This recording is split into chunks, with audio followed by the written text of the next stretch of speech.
just wanted to pop in and give you guys an update.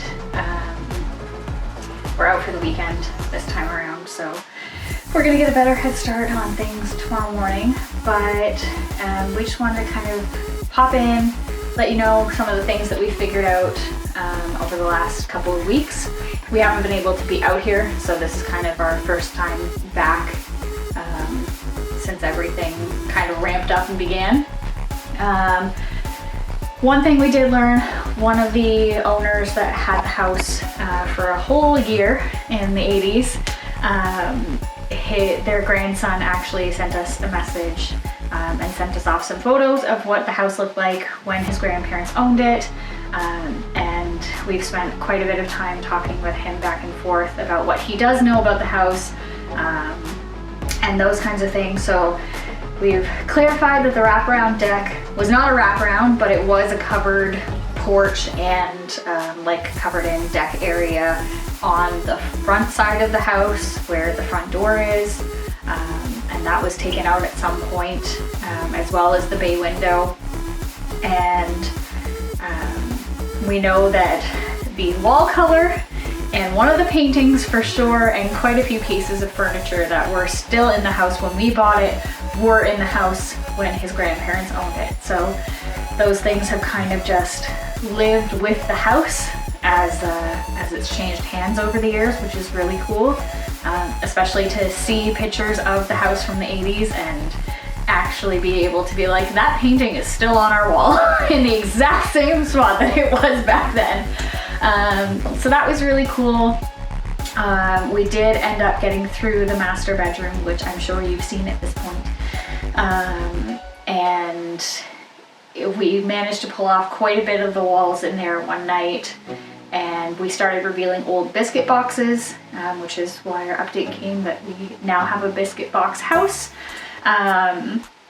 So we did reach out to Purity and Browning and Harvey Limited to see if they can date the boxes and the logos that were on the labels. Purity still hasn't gotten back to us as of filming this. If they do, I'll post an update in this video. But Browning and Harvey did get back to us, and they were super helpful. Apparently they only made biscuits under that trademark name between 1934 and 1949. And we know for sure, because we have a photo of the house in 1940, that the addition was there in 1940. So that's kind of narrowed down our window of when the addition was put onto the house, between 1934 and 1940.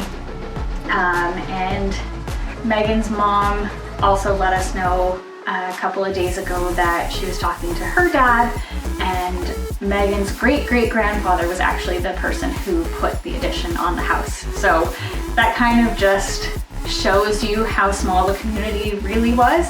Her pop has also talked about having been in this house all the time when he was a kid. So it's cool to see that kind of connection to the heritage and the lineage of the house, and to actually now own it ourselves and be able to keep its energy alive. If anybody has kept up with our Instagram posts, as you know, our house is haunted.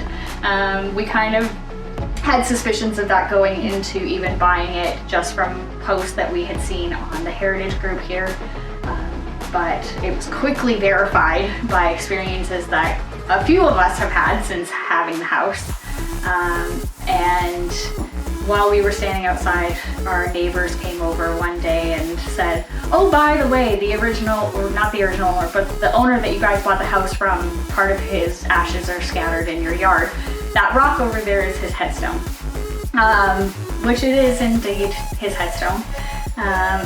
And we plan on getting a plaque done up to put in that kind of area once we do all of the landscaping and stuff to commemorate, because it's really hard to read that stone now. Haven't seen him around, haven't felt him around, but as we understand it, he's also scattered around a few other places here in the harbor, so I don't think if he was going to be anywhere it would particularly be here.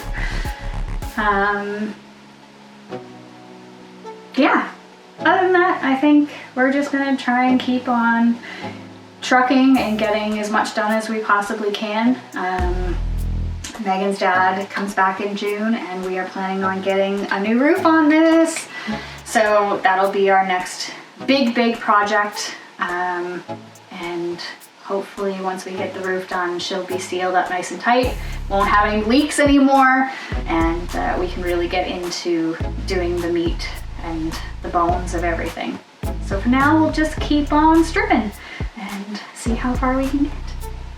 So yeah, I just want to pop in, give you guys an update, and I promise you won't hear too much of us throughout these videos. We'll just pop in when there's something important or fun to share.